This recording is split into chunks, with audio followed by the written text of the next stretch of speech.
자, 계시록 17장 6절부터 13절까지 다 같이 합독하시겠습니다. 시작.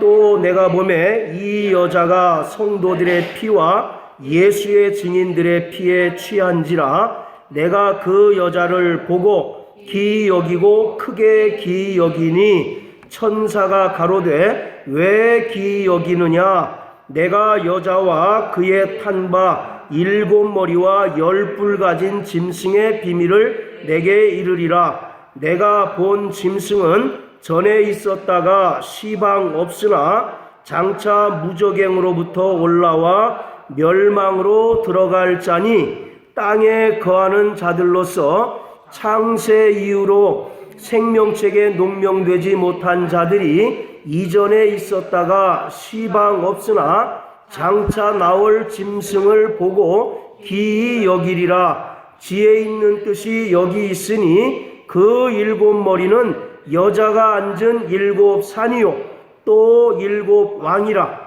5은 망하였고 하나는 있고 다른 이는 아직 이르지 아니하였으나 이르면 반드시 잠깐 동안 계속하리라. 전에 있었다가 시방 없어진 짐승은 8째 왕이니 7 중에 속한 자라. 저가 멸망으로 들어 내가 보던 10뿔은 10왕이니 아직 나라를 얻지 못하였으나 다만 짐승으로 더불어 임금처럼 권세를 일시 동안 받으리라. 저희가 한 뜻을 가지고 자기의 능력과 권세를 짐승에게 주더라. 아멘. 17장에 등장하는 음녀는 바벨론 제국으로서 하나님처럼 숭배받고자 하며 음행과 우상 숭배로 이 세상을 타락하게 만드는 주범입니다. 자, 우리 구약성경 예레미야 51장을 다 같이 한번 보시겠습니다. 예레미야 51장 12절 13절 다 같이 읽습니다. 시작. 바벨론 왕 느부갓 51장 죄송합니다. 51장 12절 13절 시작. 바벨론 성벽을 향하여 길을 세우고 튼튼히 지키며 파수꾼을 세우고 복병을 베풀어 방비하라. 이는 여호와께서 바벨론 거민에 대하여 말씀하신 대로 경영하시고 행하심이로다. 많은 물가에 거하며 재물이 많은 자여 내 탐남의 한정 내 결국이 이르렀도다. 아멘. 이 말씀은 당시에 남유다를 멸망시킨 바벨론 제국을 향하여 하나님께서 경고하시는 내용인데요. 13절에 보면 많은 물가에 거하며 재물이 많은 자여 이렇게 바벨론을 묘사하고 있습니다. 그러니까 바벨론이 유프라테스 강가에 나라가 세워져 있는데 이 유프라테스 강의 비옥함으로 인하여 많은 재물을 얻고 또 큰 강력한 군사력으로 그 일대의 조그만 나라들을 정복하고 있는 그런 상황을 설명하고 있는 겁니다. 자, 17장으로 다시 돌아가 보세요.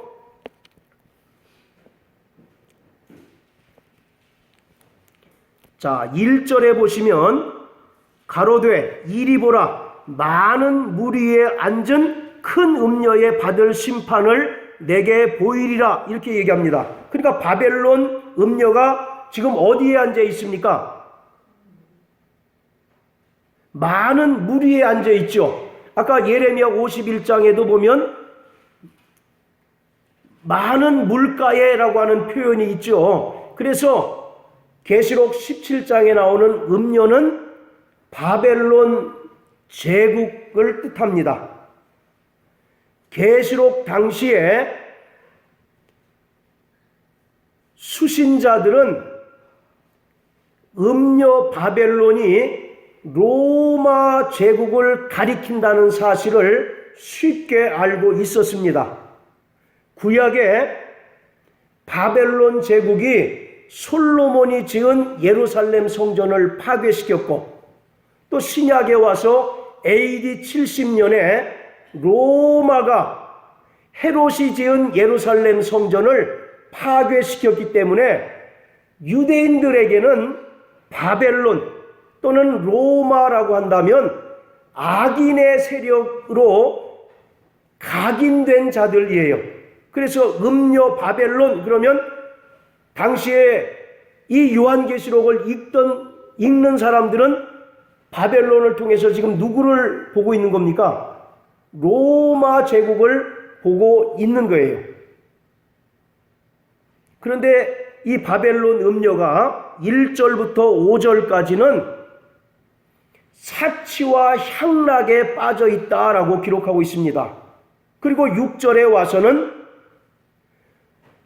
무수히 많은 성도들의 피에 취해 있다라고 이렇게 기록하고 있어요. 18장 12절 13절에 보면 바벨론과 그의 세력들이 거래하던 물건의 품목들이 나옵니다. 자, 우리 한번 18장 보세요. 12절 13절 같이 한번 읽어보시겠습니다. 시작.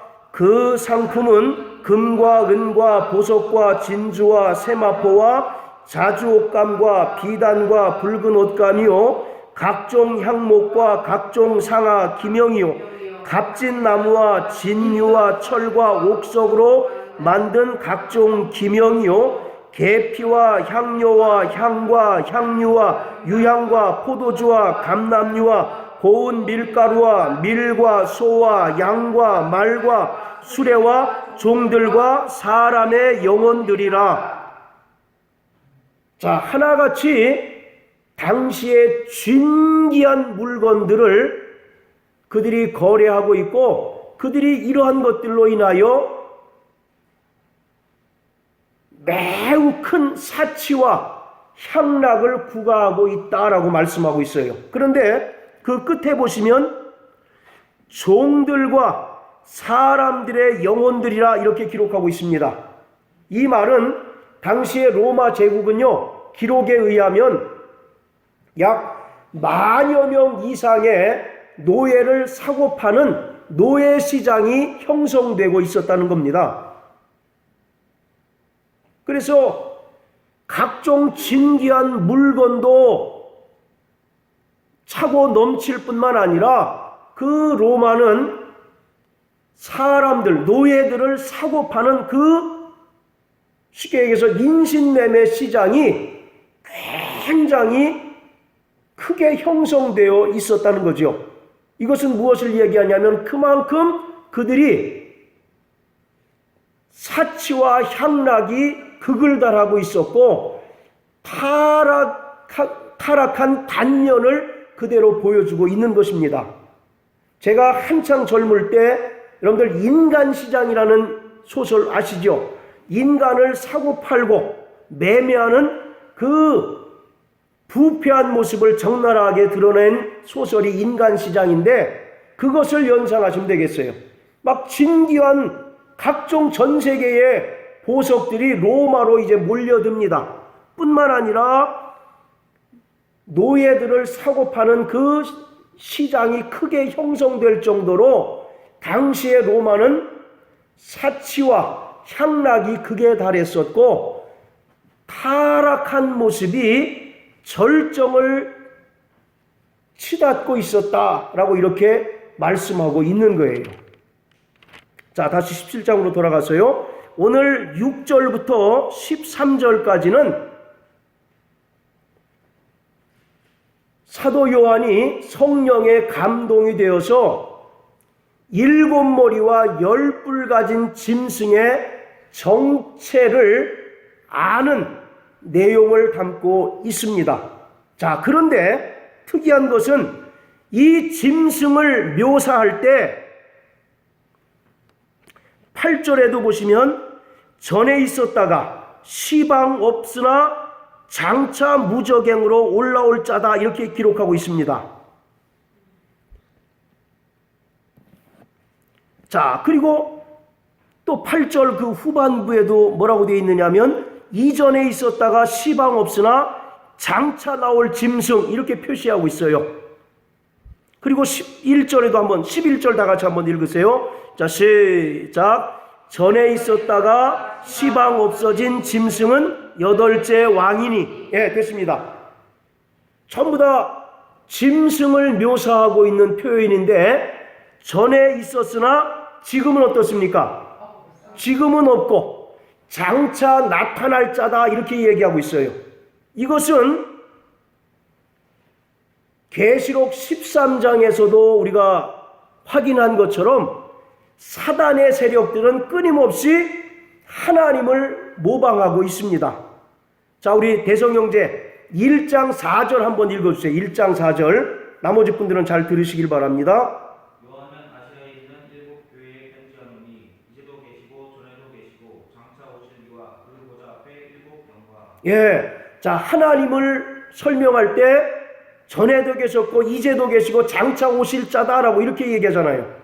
그런데 17장에도 붉은 빛 짐승을 묘사할 때 무려 3번씩이나 지금 있었는데, 전에 있었는데 지금 없고 장차 올 자다라고 이렇게 이야기합니다. 이것은 뭘 얘기하느냐면 끊임없이 마귀의 세력들은 누구를 모방한다고요? 하나님과 그리스도 예수를 모방하는 자들이라는 겁니다. 그리고 하나님을 모독하는 자들이라고 하는 것을 알 수가 있습니다. 그래서 오늘 결론은 성도는 이 세상에서 살아가는 동안 손해를 볼 수밖에 없는 존재고 피를 흘릴 수밖에 없는 존재고 패배자의 모습을 보일 수밖에 없는 존재라고 하는 것입니다. 그런데 우리 성도들이 이러한 삶을 살기 이전에 예수가 그러한 삶의 모습을 우리에게 보여주셨고 천국 백성인 성도들이 이 땅에서 살아가는 삶의 원리가 그렇다라고 하는 것입니다. 결국 우리의 신앙생활은 죽어야 사는 길이다라고 하는 겁니다. 예수께서도 이 땅에 오셨을 때 영광 받기를 거부하셨어요. 이 땅에서 오직 가장 낮은 자로 오셔서 고난당하시고 십자가에 달려 죽으셨습니다. 그리고 부활 승천하셔서 하나님 보좌 우편에 좌정하셔서 아버지께로부터 창세전에 예비된 영광을 그가 얻으셨던 것처럼 성도들의 삶도 그와 같다는 겁니다. 그래서 세상 사람들 보기에는 굉장히 불쌍해 보이고 또 성도들의 삶 자체가 무엇 하나 모자란 사람처럼 보인다는 거예요. 그런데 그것이 천국을 소망하는 성도들이 이 땅에서 살아가는 삶의 원리라고 하는 것입니다. 그래서 성도들은 이 땅에서 영광 받기를 거부하고 이 땅에서는 그리스도가 우리에게 보여주신 것처럼 철저히 핍박을 당하고 박해받는 자리에 서는 것을 기뻐하고 사람들로부터 수치와 모멸을 당해도 하나님께 감사할 수 있는 자들이 진정 그리스도인이라는 겁니다. 세상 사람들이 이러한 삶을 좋아할까요? 싫어할까요? 싫어하지요. 이것은 저주받은 인생처럼 여겨질 수밖에 없는 겁니다. 그러나 예수가 그러한 삶을 사셨고 또 성도들도 그러한 예수님의 발자취를 따라가는 것이 성도들에게 주어진 삶의 원리라고 하는 거예요. 자, 6절을 한번 보세요. 성도들의 피와 예수 증인들의 피에 취했다라고 이렇게 얘기합니다. 즉 성도는 예수의 증인이 되어야 된다는 겁니다. 여기서 이 증인이라고 하는 말은 헬라어로 마르투스라고 하는데 순교자 그런 뜻이에요. 순교자. 그러니까 성도는 순교자의 삶을 살아야 된다는 겁니다. 이 땅에서 복음을 전하다가 그 믿음을 버리지 않고 목숨을 잃는 순교자가 되든지, 아니면 이 땅에서 날마다, 제가 늘 말씀드리지만 사도 바울이 고백한 것처럼 자기를 부인하고 자기 십자가를 주고 죽은 자로 살아가는 그러한 삶을 살아가는 것이 성도에게 주어진 삶이라고 하는 것입니다. 그러니 이것을 감당할 수 있는 사람들이 그리 많지 않다라고 하는 겁니다. 그래서 마태복음 7장에 보면 구원의 문도 좁을 뿐만 아니라 천국 가는 그 길은 어떻다고요? 좁고 협착해서 많은 사람들이 그리로 들어가지 않는다라고 이렇게 이야기를 합니다. 우리 사람들의 공통적인 특징이 뭐예요? 다 영광받기를 원하는 것 아니겠습니까? 타락한 인간들의 공통점은 자신의 이름을 드높이고 자신의 이름이 영광받기를 원하는 거예요. 그런데 그리스도인들에게 주어진 삶이라고 하는 것은 그것과 정반대의 삶을 살라고 하는 것입니다. 그러니 세상 사람들이 환영하겠어요? 그러한 삶을 저주하겠습니까? 그렇죠. 그러니 스데반이 죽었을 때 한번 생각해 보세요. 세상 사람들은 젊은 친구가 안 됐구만 쯧쯧하면서 혀를 차거나 또 그를 심하게 저주하며 경멸했을 것입니다. 그러나 주님께서 죽어가는 스데반을 바라보시면서 보좌에서 벌떡 일어나셔서 그를 바라보셨던 것처럼 주님 보시기에는 인생에 있어서 바로 최고의 죽음이라고 하는 것이죠. 오늘 그러한 삶을 사시는 저와 여러분들 되시기를 주의 이름으로 축원합니다. 아멘. 이 삶이 어렵겠습니까? 쉽겠습니까? 여간 어려운 것이 아니죠. 그러니까 우리는 끊임없이 이 땅에서 내려놓는 삶을 살아야 돼요. 자꾸 무언가 움켜쥐려고 한다면 우리는 주님과 정반대의 삶을 살 수밖에 없는 거예요. 그런데 우리는 끊임없이 이 땅에서 내려놓는 연습을 하고 끊임없이 비우는 연습을 할 때 이러한 삶에 근접한 삶을 살아갈 수가 있는 겁니다. 우리 성도들은 나그네입니다. 할렐루야. 아멘. 한번 잘 생각해 보세요. 어떤 사람이 처음 해외여행을 간다고 생각해 보세요. 그러면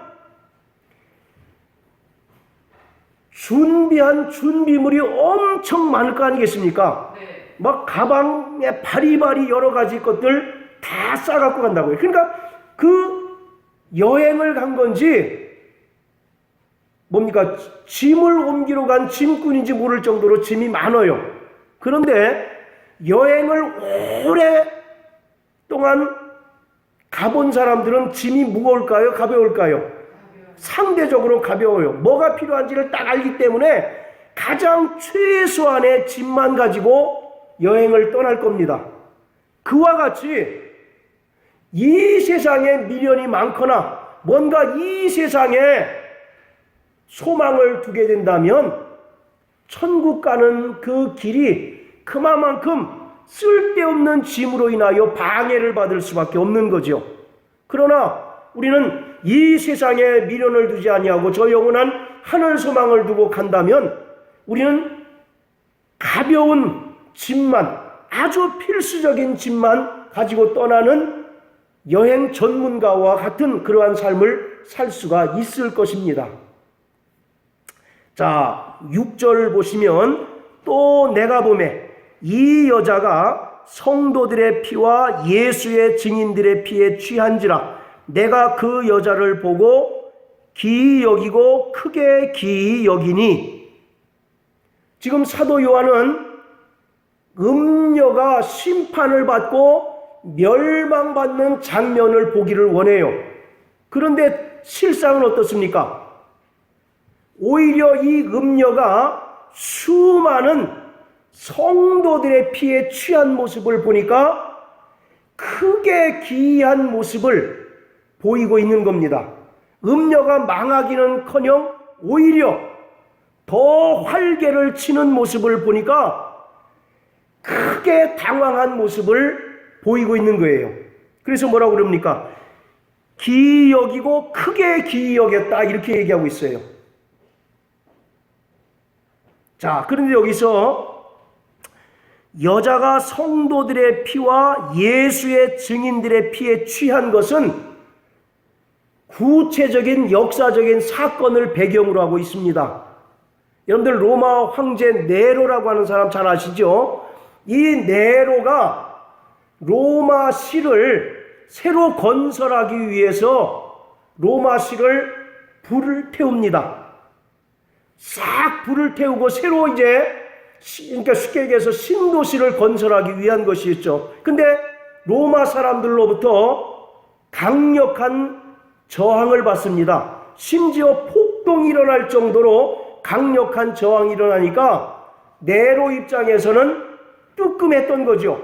그래서 이 로마시를 방어한 그 책임을 기독교인들에게 전가를 시키는 거예요. 그랬더니 로마 시민들이 기독교인들을 잡아서 무참히 살육하는 그러한 사건이 일어났습니다. 이게 AD 64년에 일어났던 사건이에요. 그리고 이 사건의 연장선에서 네로 황제는 베드로를 붙잡아다가 십자가에 거꾸로 매달아 죽게 합니다. 그리고 그때로부터 3년 후에, 그러니까 67년도에 사도 바울을 목을 베서 죽이는 끔찍한 만행을 저질러요.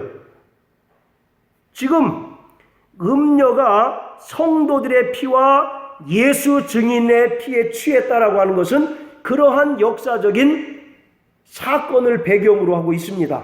그래서 당시에 그리스도인들은, 로마에 있던 그리스도인들은 네로를 전부 다 성경에 기록된 적그리스도로 보고 있었던 겁니다. 그리고 이것이 주님께서 재림하시기 직전에 종말에 일어날 큰 대환란인가 보다라고 이렇게 생각을 했던 거죠. 자, 7절 읽습니다. 천사가 가로되 왜 기이 여기느냐? 내가 여자와 그의 탄 바 7머리와 10뿔 가진 짐승의 비밀을 내게 이르리라. 지금 사도 요한은 깜짝 놀란 상태죠. 음녀가 멸망하는 것을 보기를 원했지만 오히려 성도들의 피에 취한 광기 어린 모습에 아연실색하고 있는데 천사가 그에게 뭐라고 얘기합니까? 왜 기이 여기느냐? 7머리와 10뿔 가진 짐승의 비밀을 내게 알려줄 것이다 라고 이와 같이 얘기합니다. 이 7머리와 10뿔 가진 짐승의 비밀을 알기 위해서는 뭐가 필요할까요? 지혜와 총명이 필요합니다. 요한계시록 13장 18절에 보면 666 짐승의 숫자를 설명하면서 지혜가 여기 있으니 총명한 자는 짐승의 수를 세어보라 라고 이렇게 말씀하고 있죠. 그와 같이 지금 성령께서 사도 요한에게 7머리와 10뿔 가진 그 짐승의 정체를 알려주는데 그것을 알기 위해서는 지혜와 총명이 필요하다는 것을 말씀하고 있습니다. 자, 우리 다 같이 8절 다 같이 한번 읽으십니다. 시작. 내가 본 짐승은 전에 있었다가 시방 없으나 장차 무적행으로부터 올라와 멸망으로 들어갈 자니 땅에 거하는 자들로서 창세 이후로 생명책에 농명되지 못한 자들이 이전에 있었다가 시방 없으나 장차 나올 짐승을 보고 기이 여기리라. 이것은 사도 요한이 1절부터 5절을 통해서 보았던 붉은빛 짐승의 정체를 폭로하고 있는 그러한 내용입니다. 자, 그런데 아까도 말씀드렸던 것처럼 이 짐승은 전에 있었다가 시방 없으나 장차 무적행으로부터 올라와 멸망으로 들어갈 자다, 이렇게 얘기합니다. 이 내용은 이 짐승이 지금 예수 그리스도를 흉내내고 있다라고 하는 것입니다. 예수님께서 십자가 달려 죽으시고 부활 승천하셔서 하늘로 올라가셨잖아요. 그래서 지금 우리 곁에 안 보이지 않습니까? 그러나 장차 영광 중에 다시 나타나실 것처럼 이 붉은빛 짐승은 전에 있었다가 지금 없으나 장차 무적행으로부터 올라올 것이다 라고 이렇게 설명하고 있습니다. 자, 그런데 이 짐승이 과연 누굴까라고 하는 문제가 이제 중요한 핵심이겠죠. 전에 있었다가 시방 없으나 장차 무적행으로부터 올라와 멸망으로 들어갈 자다. 이것에 대해서 몇 가지 이제 그 해석들이 있는데, 첫 번째는 이 계시록이 기록될 당시에 로마 황제가 도미티안이라고 하는 황제입니다.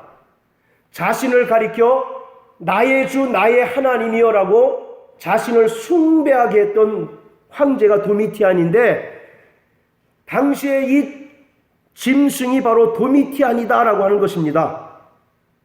그런데 이 도미티안은 아까 잠깐 설명드렸던 것처럼 64년에 로마시 방화 사건을 통해서 기독교인들을 무참하게 박해하고 핍박했던 네로가 환생한 자다라고 이렇게 설명하고 있는 거예요. 그래서 전에 있었다가 시방 없으나 장차 나타날 자다. 그러니까 이 도미티안이라고 하는 황제는 네로가 환생한 자다라고 하는 겁니다. 그러니까 네로보다 더 심하게 기독교인들을 박해하겠습니까? 아니면 좀 그 박해가 좀 약하겠습니까? 네, 박해가 더 강력하고 심할 것이다라고 하는 것을 예상할 수가 있는 거죠.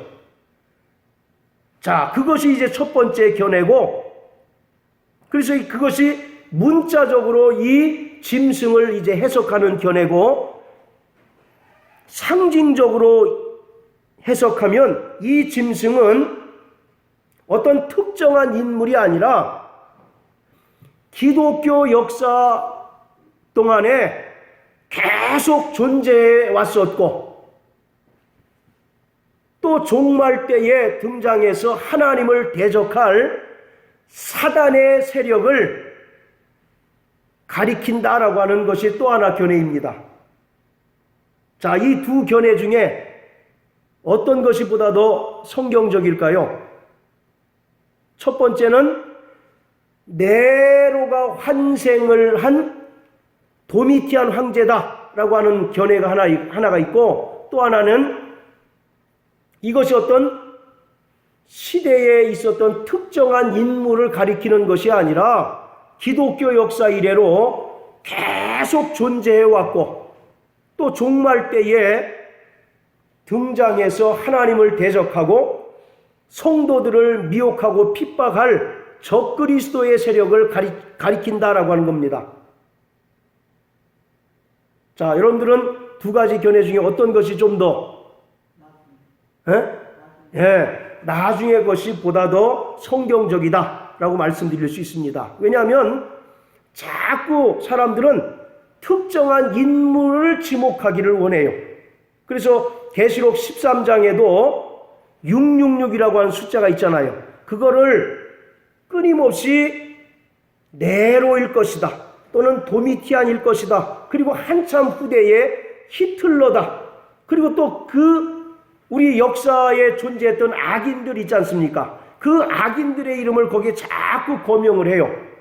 그런데 중요한 것은 계시록에 나오는 모든 악의 세력들은 어떤 특정한 인물을 지칭하는 것이 아니라 기독교 역사와 함께했던 모든 악의 세력들, 모든 적그리스도의 세력들을 가리키고 있는 것입니다.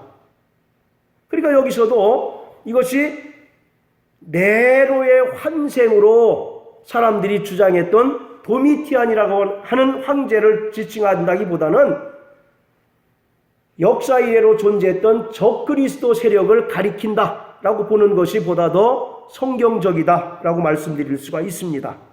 자, 그런데 문제는 여러분들 한번 생각해 보세요. 음녀의 모습을 한번 상상해 보십시오. 그 음녀가 붉은색 옷과 자줏빛 옷을 입었죠. 그리고 금과 은과 진주로 치장하고 금잔을 들고 있습니다. 그리고 6절에 와서는 음녀가 뭐에 취했다고 말씀하고 있습니까? 성도들의 피에 취했다라고 이와 같이 얘기합니다. 그 모습을 보면 굉장히 공포스러울 것 같지 않습니까? 그 광기 어린 모습에 몸이 오싹할 정도로 놀랍고 공포스러울 것 같지 않느냐고요. 아니, 분명히 하나님께서 음녀의 심판을 사도 요한에게 보여주시겠다라고 말씀하고 있는데, 이런 잔인한 음녀의 모습을 보여주니까 지금 사도 요한이 크게 당황하고 놀라고 있지 않습니까? 마찬가지로 우리도 당연히 이 17장에서 음녀가 멸망하는 모습이 기록되어 있을 것이다 라고 생각하고 있는데, 느닷없이 성도들의 피에 흠뻑 취해 있는 음녀의 모습을 보니까 읽는 우리들도 적잖이 놀랄 수밖에 없는 거예요. 그러나 중요한 것은 8절에, 여러분들 8절에서 제일 중요한 말이 어떤 것이겠습니까? 만약에 여러분들이 멸망으로 들어갈 자, 이것이 제일 중요하고 17장 전체, 아니 계시록 전체에서 강조하고 있는 것이 바로 이거예요. 아무리 사단의 세력들이 강력해 보인다 할지라도 결국 그들은 어떤 존재라는 겁니까? 멸망할 수밖에 없는 존재라고 하는 거예요. 그 존재 앞에 사도 요한과 같이 우리 성도들도 한없이 연약하고 왜소한 존재처럼 보이지만, 그러나 우리 뒤에는 누가 계시다는 겁니까? 하나님이 함께 계시니 너희가 두려워 떨 필요가 없다라고 하는 것을 강조하고 있는 거예요. 한번 상상해 보세요. 지금 크게 기이 여기는 사도 요한의 모습을 보십시오. 그 모습이 바로 우리의 모습 아니겠습니까? 여러분들, 귀신은 무서운 존재입니까? 하찮은 존재입니까? 무섭잖아요, 솔직히. 안 그렇습니까? 우리 대성 형제, 귀신이 무서운 존재예요? 하찮은 존재예요? 하찮은, 진짜로. 그렇습니까? 마태복음 17장에서 말씀을 드렸죠. 겨자씨만한 믿음이 있어도 이 산을 들리어 바다에 던지우라 하면 그대로 될 것이다. 그러니까 우리에게 겨자씨만큼의 믿음만 있으면 얼마든지 귀신을 내어 쫓을 수 있다라는 그 말씀이다라고 해석을 해드렸죠. 마찬가지로 사단의 세력들은요, 자신의 모습을 과장하기 좋아하는 자들입니다. 고린도후서 11장에도 사단도 자신을 광명의 천사로, 사단의 일꾼들로 자기를 의의 천사로 가장한다고 그랬잖아요. 그것처럼 자기의 힘을 굉장히 과시하기 위해서 강력한 모습처럼 성도들에게 비춰지기를 원하는 거예요. 그러나 실상은 이미 끈 떨어진 자라는 겁니다. 이미 무장해제된 자라고 하는 거예요. 할렐루야. 여러분들 히브리서 2장 14절에 보면 예수가 사람으로 오신 것은 사망의 세력을 잡은 자, 곧 마귀를 없이 하시며 라고 이렇게 말씀합니다. 다 같이 한번 히브리서 2장을 한번 보세요. 히브리서 2장 14절. 다 같이 읽습니다. 시작. 자녀들은 혈육의 형제에 속하였으니 그도 또한 한 유하고 혈육의 형제에 속하심은 사망으로 말미암아 사망의 세력을 잡은 자 곧 마귀를 얻게 하시며 또 예. 자, 사망의 세력을 잡은 자 마귀를 없이 하시며, 여기서 마귀를 없이 하시다라고 하는 말은 무장해제시킨다 그런 뜻입니다. 그러니까 더 이상 힘이 있어요, 없어요? 더 이상 권세가 있습니까, 없습니까? 더 이상 권세가 없는 거예요. 그러니까 그들이 할 수 있는 것은 자신을 과대 포장하는 것입니다. 그리고 성도들을 진리에서 떠나게 만들기 위해서 혼탁하게 하는 것뿐이에요. 속이는 것뿐이라는 거죠. 그러니까 음녀가 화려하게 치장을 하고 성도들의 피에 취해 있는 그 모습을 보고 놀래서는 안 된다라는 거예요. 이미 그는 무장해제된 자라는 겁니다. 자, 따라하세요. 마귀는 무장해제된 자다. 무장해제된 자다. 할렐루야.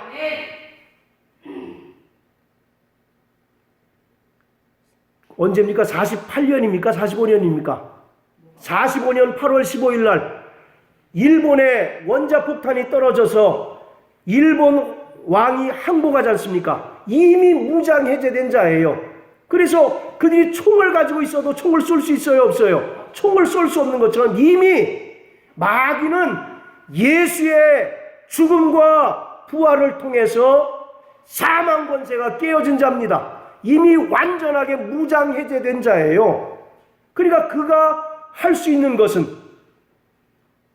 그의 세력들이 할 수 있는 것은 자신을 어떻게 한다고요? 과대 포장하는 거예요.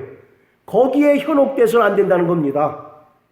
거기에 속아서 두렵고 떨린 눈으로 그들을 바라봐서는 우리가 승리할 수가 없는 거예요.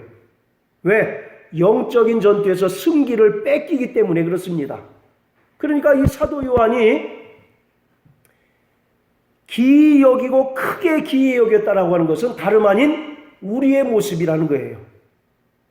그래서 지금 7절에 천사가 얘기하지 않습니까? 왜 기이 여기느냐라고 이렇게 얘기합니다. 그들의 정체를 알게 되면 두려워할 필요가 없다라는 얘기예요. 두려워하지 않게 되시길 바랍니다. 귀신은 이미 어떤 존재라고요? 무장해제된 존재예요. 그가 할 수 있는 것은 자신을 과대 포장하고 진리에서 떠나도록 진리를 혼탁하게 하고 속이는 것밖에 없는 거예요.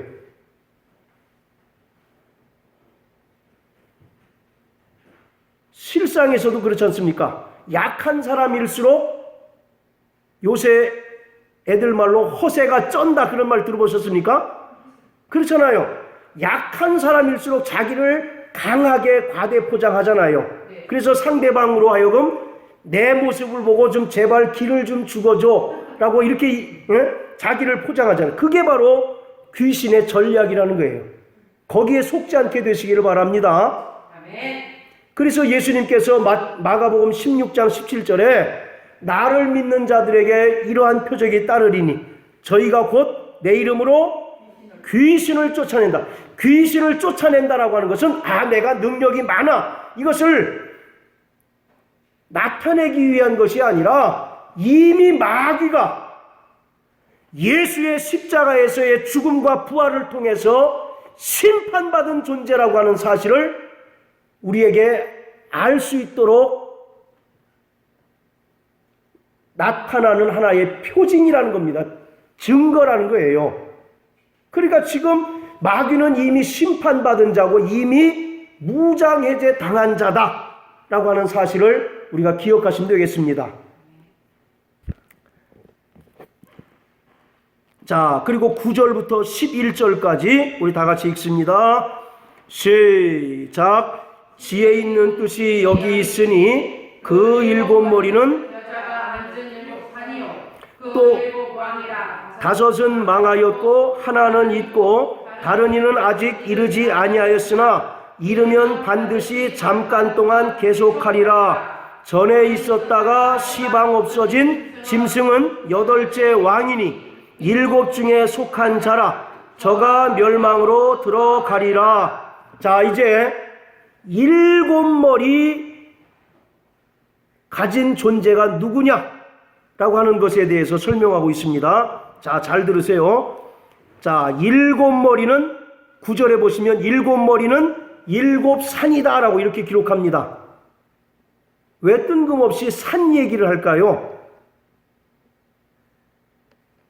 성경에서 특히 구약에서 산이라고 하는 것은 권세를 상징하는 단어입니다. 자, 여기 표시해 놓으시고 이사야서 41장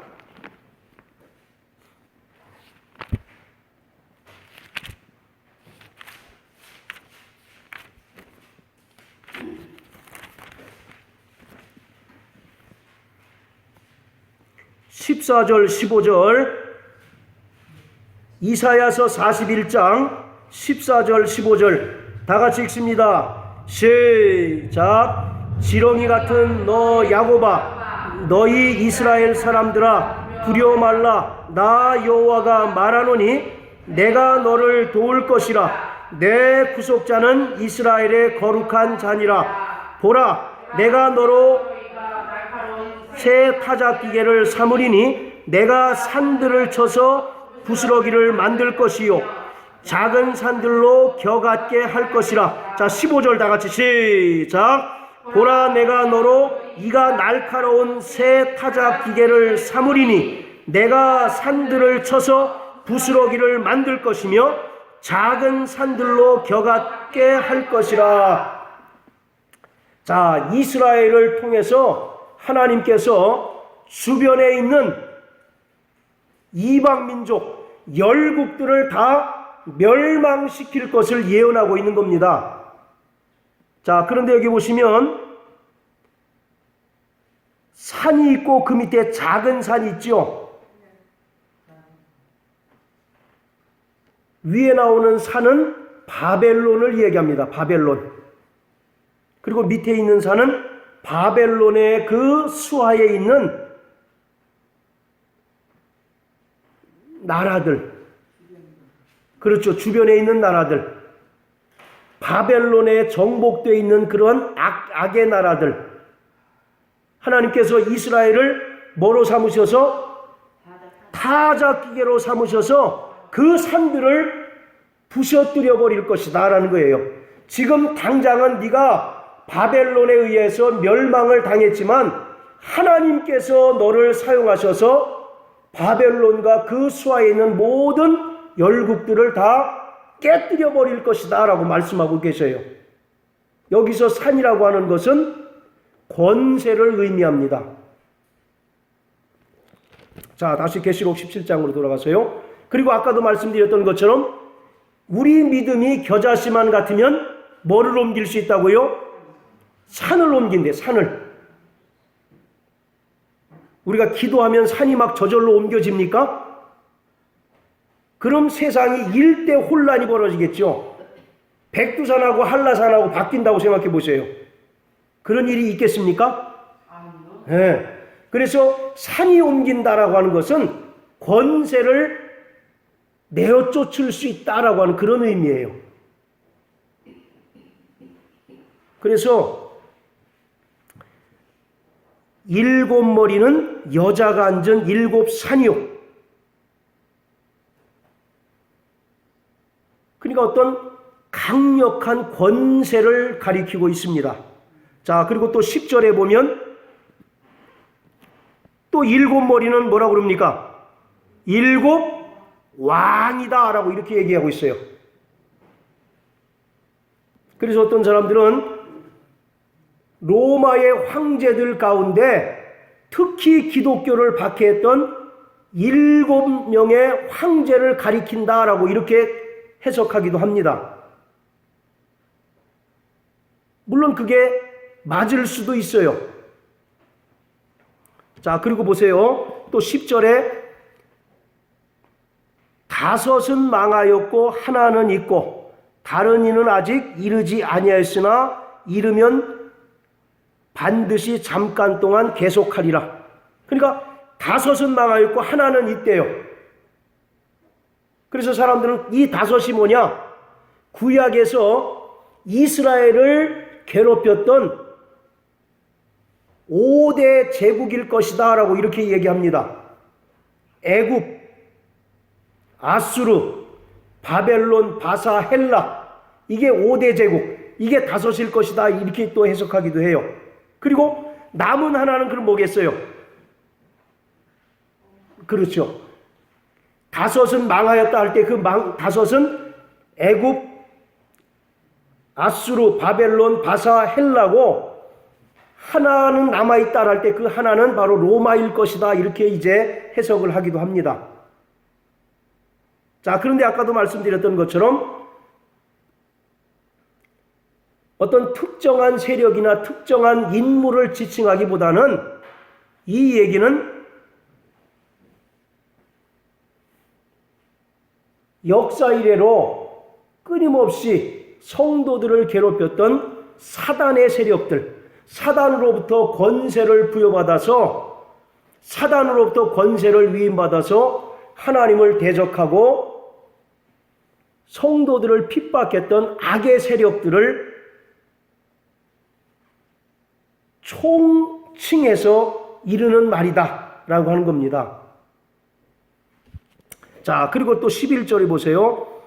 전에 있었다가 시방 없어진 짐승은 8째 왕이니 7 중에 속한 자요 저가 멸망으로 들어가리라. 이게 또 난해한 해석이죠. 7이 있었는데 또 8째 왕이 또 있대요.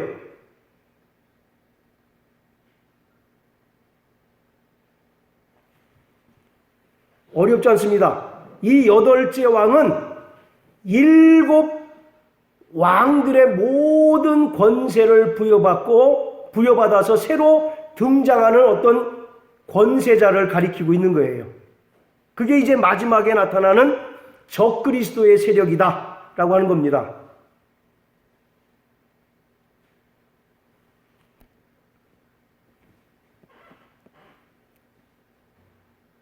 자, 이해되셨죠? 간단합니다. 7 머리는 뭐라고요? 7 산이요. 7 왕이다. 그리고 그 7이 다 망해가지고 새롭게 등장하는 왕이 8째 왕이다. 그러니까 8째 왕은 힘이 굉장히 강력한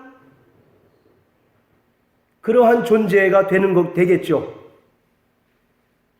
왜 7 산이냐고 하면 로마는요, 7 산 위에 건설된 나라가 로마라고 합니다. 로마는 7 산 위에 건설된 나라가 로마래요. 그래서 고대 로마에는 칠산절이라고 하는 절기가 있었답니다. 7개 산을 기리는 그런 절기가 있어요. 칠산절. 그래서 7 산이라고 하는 것은 7 산 위에 건설된 로마를 가리킨다. 또 이렇게 이제 해석하기도 합니다. 어쨌든 이 7 머리라고 하는 것은 종말 때에 나타나는 적그리스도의 세력. 요것만 기억하시면 되겠습니다. 자, 그리고 12절, 13절 다 같이 또 읽습니다. 시작. 내가 보던 10뿔은 10왕이니 아직 나라를 얻지 못하였으나 다만 짐승으로 더불어 임금처럼 권세를 일시 동안 받으리라. 저희가 한 뜻을 가지고 자기의 능력과 권세를 짐승에게 주더라. 자, 7 머리가 있었고 12절, 13절에는 10뿔이 있습니다. 10뿔. 그러니까 한번 생각해 보세요. 머리가 7인데다가 뿔이 아까 몇 개였어요? 10개였죠. 10개. 그런데 성경은 자세하게 설명하고 있는데 10뿔은 누굴 가리킨다고요? 10왕.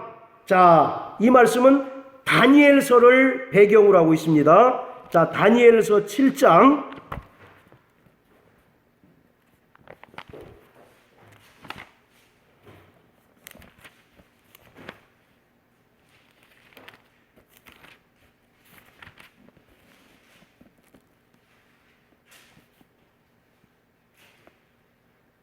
자, 7절, 8절입니다. 시작. 내가 밤 이상 가운데 그 다음에 본 넷째 짐승은 무섭고 두려우며 또 극히 강하며 또 큰 철 이가 있어서 먹고 부서뜨리고 그 나머지를 발로 밟았으며 이 짐승은 전의 모든 짐승과 다르고 또 10뿔이 있으므로 내가 그 뿔을 유심히 보는 중 다른 작은 뿔이 그 사이에서 나더니 먼저 뿔 중에 셋이 그 앞에 뿌리까지 뽑혔으며 이 작은 뿔에는 사람의 눈 같은 눈이 있고 또 입이 있어 큰 말을 하였느니라. 그러니까 이 뿔이라고 하는 것이 우리가 생각하는 이 짐승의 뿔이 아니라 인격을 가진 존재라는 겁니다. 자, 뿔이 뭐라고요? 인격을 가진 존재. 그거 보세요. 뿔에는 지금 뭐가 있습니까? 사람의 눈 같은 눈이 있고 또 입이 있어 큰 말을 하더라. 여기서 큰 말이라고 하는 것은 하나님을 대적하는 말이라는 뜻입니다. 하나님을 모독하는 그러한 말을 한다는 것이에요. 자, 그리고 20절부터 25절까지 우리 김영미 집사님 한번 읽어주세요. 다니엘 7장 20절부터 25절까지 나머지 분들은 잘 들으시길 바랍니다. 또 그것의 머리는 10뿔이 있고 그 외에는 또 다른 뿔이 나오며 새 뿔이 그 앞에 빠졌으며 그 뿔에는 눈도 있고 큰 말하는 입도 있고 그 모양이 동류보다 강하여 보인 것이라. 내가 본즉 이 뿔이 성도들로 더불어 싸워 이겼더니 옛적부터 항상 계신 자가 와서 지극히 높으신 자의 성도를 위하여 신원하셨고 때가 이름에 성도의 나라가 얻었더라.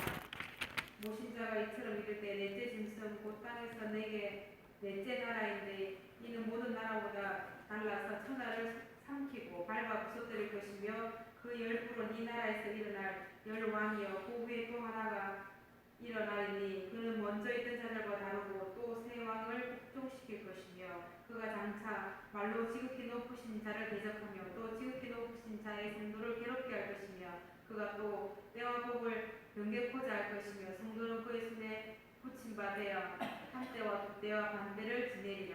예, 자 24절 잘 보세요. 그 10뿔은 이 나라는 어떤 나라입니까? 바벨론이에요. 바벨론에서 일어날 10왕이요 이렇게 얘기합니다. 그러니까 바벨론에 복속된 10개의 나라를 얘기하는 거예요.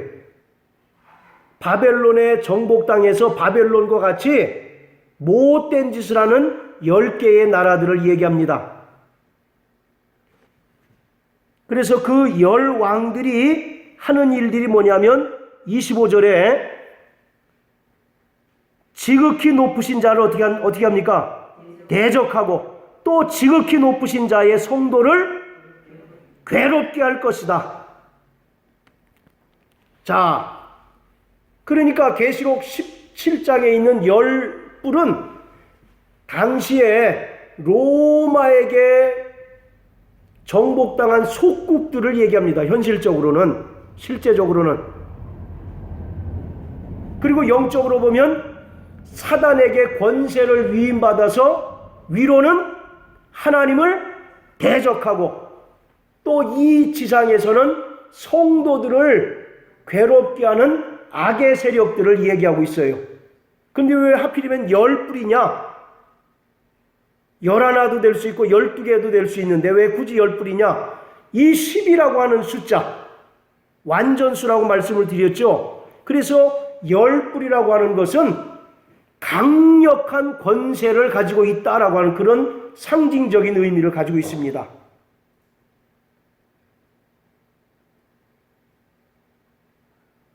그러한 권세를 가지고 누구를 괴롭혀요? 하나님의 백성들인 성도들을 괴롭히고 지극히 높으신 하나님을 대적하는 그런 일들을 하는 자들이다. 자, 다시 계시록 17장으로 돌아가서요. 그래서 다른 건 다 기억 안 하셔도 되는데 바로 7머리와 10뿔은 첫째 특징이 사단으로부터 모든 권세를 위임받는 존재다. 누구로부터? 사단으로부터. 그리고 그들이 하는 일은 뭡니까? 하나님을 대적하고 성도들을 괴롭게 하는 사단의 세력들, 적그리스도 세력을 가리키고 있다라고 하는 거예요.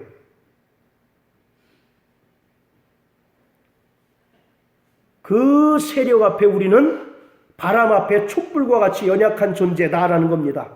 그러나 두려워하지 않게 되시길 바랍니다. 그들은 아까 뭐라고 그랬어요? 허장성세가 뛰어나다라고 말씀을 드렸잖아요. 사도 요한이 그들의 모습을 보고 두렵고 떨립니다. 그때 천사가 왜 기이 여기느냐라고, 그들의 정체를 알면 결코 너는 두려워할 수 없다. 왜 그렇습니까? 그들은 어떤 존재라고요? 멸망할 자들이다라는 겁니다. 자, 우리 마지막으로 마태복음 10장 읽으시고, 마태복음 10장 28절부터 30절까지 다 같이 읽습니다. 시작. 몸은 죽여도 영혼은 능히 죽이지 못하는 자들을 두려워하지 말고 오직 몸과 영혼을 능히 지옥에 멸하시는 자를 두려워하라. 참새 2마리가 한 아사리온에 팔리는 것이 아니냐. 그러나 너희 아버지께서 허락지 아니하시면 그 하나라도 땅에 떨어지지 아니하리라. 너희에게는 머리털까지 다 세신 바 되었나니 31절까지 두려워하지 말라. 너희는 많은 참새보다 귀하니라. 할렐루야. 아멘. 오늘 계시록 17장 6절부터 13절의 결론이 이겁니다. 너희는 두려워하지 말라. 많은 참새보다 귀하다. 참새 한 마리도 하나님께서 임의로 죽이지 않는다라고 말씀하고 있잖아요. 여러분들 참새보다 귀합니까? 안 귀한 존재들입니까? 귀한 존재죠.